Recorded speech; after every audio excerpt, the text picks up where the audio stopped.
For me, it changed significant level because I used to be from divorced parents, and together with my sister, moved in with my mother. And so I was, would I say, and I don't mean anything negative about this, but I'm more raised in a more feminine way than maybe in a more masculine way. And so my first set of clients were all women. Welcome to Career Coaching Secrets, the podcast where we talk with successful career coaches on how they built their success and the hard lessons they learned along the way. My name is Davis Nguyen, and I'm the founder of Purple Circle, where we help career coaches scale their business to 7 and 8 figures without burning out. Before Purple Circle, I started and scaled several 7 and 8 figure career coaching businesses myself and consulted with 2 career coaching businesses that are now doing over $100 million each. Whether you're an established coach or just building your practice for the first time, you'll discover the secrets to elevating your coaching business. Hey everyone, welcome to another episode of Career Coaching Secrets podcast. I'm your host, Regan, and today's guest is LJ Nieulant. He is the founder of Inspirator and a career coach who's helped 250 plus clients across tech, media, finance, and more. In just 30 to 90 days, he helps you gain clarity, uncover your talents, and confidently navigate your next career move. He's an espresso-loving, world-traveling talent whisperer. LJ believes doing what you love is the path to thriving, and it's my pleasure and an honor to have you on the show today. Welcome to the podcast, LJ. Thank you, Regan. LJ, tell me a little bit more about what inspired you to become a coach and start your own coaching business. That's a good question, Regan. I'm doing this for 18 plus years. Looking back, I've always been in sales. Sales, in my opinion, is about listening first. By listening, you get to know what your customers or think he or she wants, then go deep and with questions discover what really is going on. And that's the end of my sales career. I went from the bottom part of the ladder to the highest ladder. Did it all, liked it, I like to meet new people, and suddenly I asked myself, okay, is this what I'm going to do for the rest of my life? And the answer was obviously no. And I took 1.5 years sabbatical just to figure out, navel staring, what I wanted to do next. And one day, and really this is how it went, one day I woke up and said to myself, I'll become a coach. That was like almost 20 years ago. Then coaching wasn't like it was, like we have it now. So I had to school myself, do some courses, and at the end of the day, since I want to be part of a result, I opt in for career coaching. Cool. And so it's almost 20 years you mentioned, and then you started Inspirator. What does the journey look like from the moment you started Inspirator to where you are at today? Obviously, that also has changed over the years now. Yes, it has. Well, I thought, so being with a background of sales, doing a lot of soul searching, personal development, and then also on top of that, coaching, how would you say, courses. Then I thought, oh, well, this is easy. Let's put a plaque on the wall, opened my store, and let's go. But there is a difference between selling for somebody else, selling yourself. That's the biggest difference I found out when starting, and I was like, this is scary. It took me another year to figure that out and to be getting more and more confident with my own approach, with my own offerings. From then on, it's slowly but steadily improved. I'm more familiar with it, more at ease. Throughout these years, obviously this also might have changed.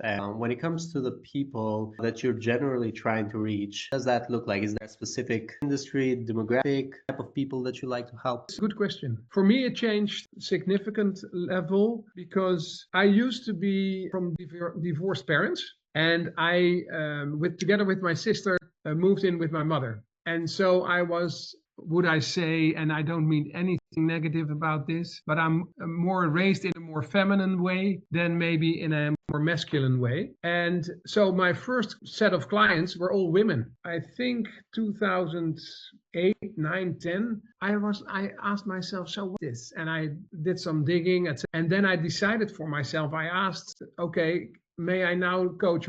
Because I also know their struggles coming from that background, and becoming a man is and an adult man is something different than coming out of a feminine household. So for me, that was a very big aha moment and a big change. I don't say I don't do women, but my if I look at my clients at the moment and the last few years, it's all 80% men, 20% women. And there is no disqualification, it's just what it is. And I think I also, what I did is I figured out for myself the industries I worked in myself, these are also the industries I would like to serve people in, because I know what's happening there. I know the jargon, I know the industry, etc., etc. So I do financial services, IT, and print and media. And once in a while I do healthcare, and yeah, that's it. Cool. And when it comes to obviously, for as someone that has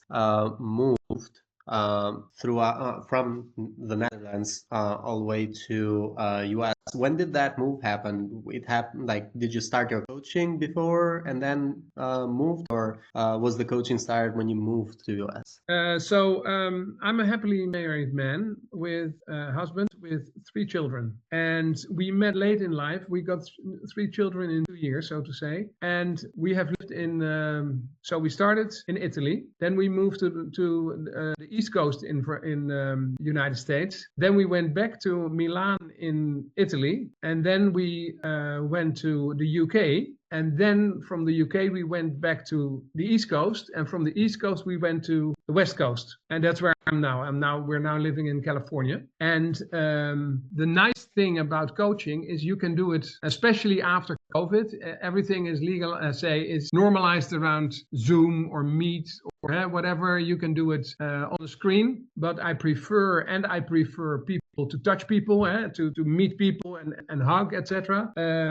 But I coached when I was like almost 20 years ago. That's when I started. Then we got kids, or me involved than my wife, because she was then the breadwinner. And now it's like the kids are older, they go to school by themselves, etc. I don't need to be the bus driver of the day. So that's where also my life changed. But Cool. the big advantage of moving is also adapting very fast to whatever situation comes up, and to be able to, when I meet those people that have done the same, there was little more immediately connect with those, because we've been in the same boat. Yeah, I really feel that, and you have moved quite a lot. Yeah, What you yeah. just mentioned. And it's so nice. So yeah, it's like, especially the beauty of being able to do your job while moving around, especially recently. I wanted to ask you, I want to move a little bit into marketing. Where do you find your clients? Like, what marketing channel is working best for you? I know you and I were talking a little bit in the beginning, and you said a lot of people are coming to you. So where are they finding you? Mostly on LinkedIn and by word of mouth. So mostly referrals. LinkedIn. And is there a specific like strategy that goes into LinkedIn? Are you doing any posts or anything like that? I should do more. To be honest, I think it's interesting. It's a vast ocean of possibilities, and you need to stand out. And influx of clients, and I'm also connected to all my former clients who say, hey, can you coach my friend or my colleague? And when it comes to Inspirator, the coaching company, are you currently working mostly just you, or do you also have like a team that is working with you? Yeah, there's a team working with me, not coaches, but staff, etc., to make my presence on LinkedIn and reaching out, etc., doing all that. So, and taking care of websites and whatever have you. And I'm currently also developing a course for a career coaching do-it-yourself. So, I can't do that on my own and coach. That's not possible. Oh, I see. So most of the admin stuff is what you have moved over to your team, like all of the marketing admin stuff, and mostly you're focusing on actually either like doing the coaching or maybe also taking the sales calls and things like that. Yeah.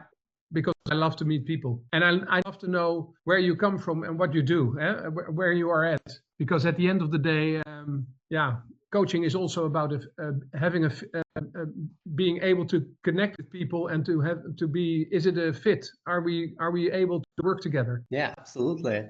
I wanted to talk to you about the future now. Do you have any goals that you're working towards for the next 1 to 3 years with your coaching business? Ooh, that's a good question. Yeah, I think so. So I'd like to do this till maybe till the day I die, because it's so inspiring to meet all kinds of people who come from different backgrounds, who have different walks of life. So I want to do this as long as possible. That's my biggest aim. I want to be of more help and service to others, and I think I have to bring something to the world that goes beyond me. Like I want to carry the message further and further that we are here on this earth to thrive. That's our birthright, and I think we, without being condescending, but we should do something with that. I really like that. That is a very strong message. When it comes to the company and thinking of smaller goals in that, are you currently looking to scale further than you are, or you're currently like maintaining the rhythm that you have? No, yeah, there is, I love the rhythm that I have, and there might be room for scaling, but and that's also scary on the other side, to be honest. Yeah. And when it comes to investments, thinking of investments, has there been any investment that you feel like has actually made a difference in you growing your coaching business, or any investment that you feel is valuable to share? And that could be any, like, maybe communities, any masterminds, any coaching programs, anything that actually you feel that you've invested in it and your business actually grew from it. I think it is a non-negotiable for a coach to have a coach, because at the end of the day, you need to grow, keep growing. You need to be aware of your flaws, and I'm a big believer of strength. Work on your strength instead of your weaknesses. So the investment in a coach and masterminds and is a no-brainer. Is essential for growth. Business wise, personally, it's very necessary. Is there any particular coach or mastermind or community like that that you would like to share? There's a community I work with since I lived in Vermont on the East Coast twice now. That's with a company called From Within Coaching, and I just, like a few hours ago, we had a mastermind of all the coaches together, with all the coaches together. Cool. Thanks so much for sharing that. And for anyone like maybe in Vermont who wants to find that, is there a name, or like you could potentially also email it to me later and potentially might add it on the podcast? Oh, there is. It's they are called From Within Coaching. Oh, From Within Coaching. I see. Yeah. Thanks for sharing that. Another question I wanted to ask you is, throughout your years of experience running your coaching business, so running Inspirator, what would you say even today is the biggest challenge to you further scaling your business? The biggest challenge would be the fear of losing control, because and I'm convinced I'm a very good coach. And would scaling mean other coaches? Are they as good as I am? And it's not like, oh, I set the bar. That's not what I mean. And look at me, I'm the diva. That's not what I mean. But it's the fear of, would they get the same results? Would they have the same approach? And that's not possible. So that's the fear of letting go. And fear of letting go to grow. Because at that point, you'd be doing less of coaching. You'd actually be coaching your coaches that would be working with you. And yeah, I feel like that is actually one of the main fears that I've seen for every coach that does one-on-one coaching, is the fact that scaling might mean that they don't have control over the quality that they are delivering because they're doing it themselves. They can control that outcome, but how easy would it, or how hard would it be once you have a team of coaches doing that for you? That is definitely a challenge. So yeah, I feel like that is definitely there for most coaches. And it's been lovely so far. Is there any final advice you give to other coaches who are looking to scale their impact? I would say trust your intuition. So trust your gut with hiring people and at the end of the day, Nike said, just do it. Just do it, guys. Yeah, no, I'm serious, and I'm also in front of this big hurdle. Like, okay, and on the other side of the hurdle, it says, just do it, man. Yeah, I So, really like that. I really like that.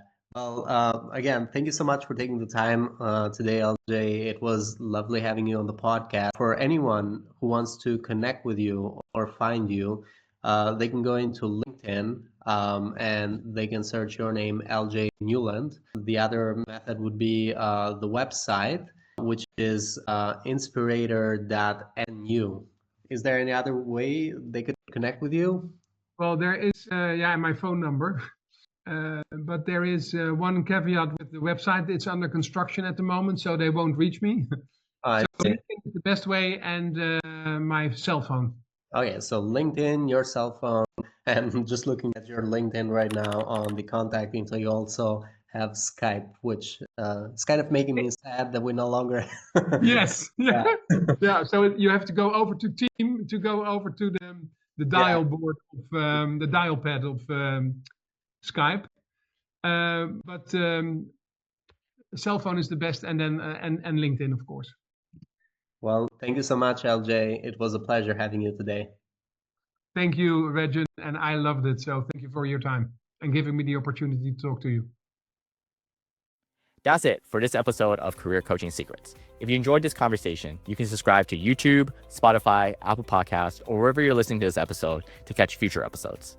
This conversation was brought to you by Purple Circle, where we help career coaches scale their business to 7 and 8 figures without burning out. To learn more about Purple Circle, our community, and how we can help you grow your business, visit joinpurplecircle.com.